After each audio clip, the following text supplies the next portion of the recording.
We're back with the Buzzbubble interview. We traveled to the Martin Agency in Richmond, Virginia, and sat down with President Mike Hughes. Now back to our host, Kevin Kelly.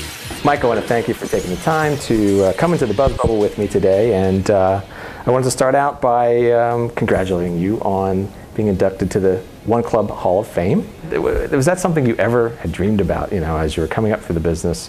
When I got into the business, I didn't even know there was a Creative Hall of Fame. And it felt to me so completely surprising. And some people cringe when I say this, but so completely undeserved. But what made me happy about it was that there are a lot of people here that I get to work with all these people that I really care about. And they do a lot of wonderful work. And then I get the credit for it. So it's a great job. And I have been surrounded for many years by great people at this company. And I think it's a tribute to the whole group of us, and not just to me. We always have a question from our previous guest. Val Difebo from Deutsch wanted to ask a question. If you could talk about the role of the distinct Martin culture in the meteoric success that you've had over the past few years. And I will say meteoric is Val's word, not mine. I can't take credit for that $4 word. That's not me. What part does the culture here play in the success you've had over the past few years? It's meteoric over a lot of years. John Adams, my partner here, and I, we've worked here forever, both of us since the 70s. And so we don't really know what makes the culture different. I mean, but I think we hear about this so much. We hear about it from new people who join us, and from our employees, and from our clients, and from new business prospects that they feel something different. And so I've gone around recently and kind of asked people, define that for me, tell me about it. I think it's something like this. I think we always try to do what we think is the right thing. If we think someone is making a point that isn't valid, we try to speak up. Whether that person is our coworker or our boss or our client or the client's chairman, we try to speak up. And on the other hand, doing the right thing means listening to these people. And the great ideas don't have to come from us. They can come from our clients. They can come from our clients' customers. They can come from all kinds of things. So we really listen to that. One of our guys who came from another agency, that's a great agency, he said this agency, more than any he's worked at, really tries to do what's best for the client. We don't, our first goal isn't what's best for the agency, it's what's best for the client. And I don't know that that's unusual, but people feel that there's a genuineness and a heart behind this. A woman that I was talking to yesterday who's been here a little over a year told me we don't have any politics here, and I think that's amazing. And I'm sure we have a little here and there, but I'm so naive about it, I don't even know where it is. And it's, everybody knows that John Adams and I will give each other a lot of grief, but that we trust each other. There's no friction. And I get to come to work every day with 500 people I love and to do work I love. So that's a gift. Mike, in 1997, you got to rebuild the agency physically, and this space is amazing. I just took the tour, and where did you get the influences for the space, and what part did you take in the redesign of this amazing building?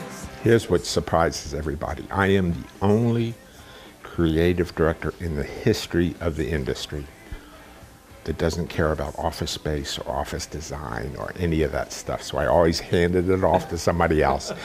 I remember early in my career, when I was just in my Doyle Dane Bernbeck admiration days, idolation days, I noticed that in the 60s, they had famously claustrophobic, awful offices, and they did great work. Then they made a lot of money, and so in the 70s they moved into fancy new buildings, and the work fell off a cliff. So I thought, well, maybe I'm not going to care too much about the environment. And I know it's important, and the good thing about being part of an ad agency is there are a bunch of art directors who do care about that stuff, and my partners care about that stuff. And I've told my partners that now that we have a new creative director, the free ride, because it's also cheaper if your creative director doesn't care about that stuff.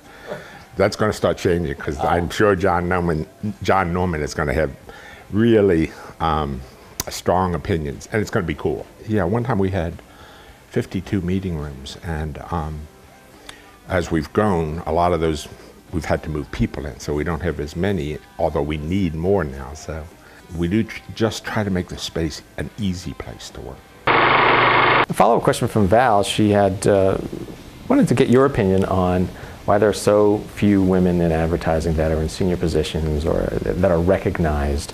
What's your take on that, and why it is the way it is? I think this is an industry that has talked a lot about diversity, but hasn't done as much to make the voices that we have in the industry really diverse. And you go to the award shows and you see mostly male judges with male sensibilities and fraternity-like attitudes judging the work. And some of that's fine. And I think it's encouraged some of the best work and some of the best work in advertising. Most of it is directed at men. And one of the things we're trying to set a goal here as with clients like Walmart, we have an opportunity to recreate how advertising is done to the moms of America. And if we can make that interesting and engaging and likable and joyful, that'll really be accomplishing something. And so we've kind of got a side project. I'm going to see some of the work tomorrow that isn't open jobs from the client, but we're just trying to lift the quality of that, just to do what we do. You know, one of the things that happens is that anybody who walks through any agency notice how many gorgeous, smart, bright women are in this business. And they tend to end up in marriages where they have the option, and sometimes the pressure, for one parent or the other to stay home. If I look at our creative group here, Hal Tench, John Mahoney, Alon Cheval, Raymond McKinney, me, we have all been married to women who at one time or the other worked here at the agency. And if those women had stayed here and we had stayed home with the kids, we'd probably have a bunch of screwed up kids. We'd probably have a better agency, but that's just not the way it played out. Now that said, we have stars in this company right now. I think Nancy Hannon, who is heading up the Walmart Creative, and Vanessa Fortier, I think they're stars, and Kristen Cavallo and Linda Thomas Brooks and Beth Riley Kelly and Barbara Joines. We have a group here that is really rising to the top of this company now, and that's exhilarating. That's fun to see. Mike, what are some of the things you do to keep the young talent interested and excited to come here every day and excited to be working in advertising? We're trying a lot of different things, because that's always a challenge. You know, I once talked to Rich Silverstein, because, you know, you always have the creative department people who are outside. When they used to smoke, they used to be outside smoking, complaining about the agency. And they would say things like, this agency doesn't care about creative anymore, and say things like that. And I once asked Silverstein about that. He said, I want to come over the fucking table at him. and that's, and that's kind of how I feel. But I think it is hard. There are times when an agency finds itself playing defense too much. And you can't make great advertising when you're playing defense. And there are times when the agencies don't feel as robust, the agency doesn't feel as robust as we need it to feel. And you never intend to make compromises that hurt everything. But you convince yourself, well, that's not a big deal. We can change that, or we can do this, or we can do that. And everybody has good intentions. But then you go through a period and you notice things have lost their shine. And so how do you make it shine again? And I think you have to create the opportunities for people and the challenges for people to give them sometimes not easier challenges, but harder ones. Right. And things that they can get their heads into. The best creative work always reflects the client, but it also reflects the people who make the work.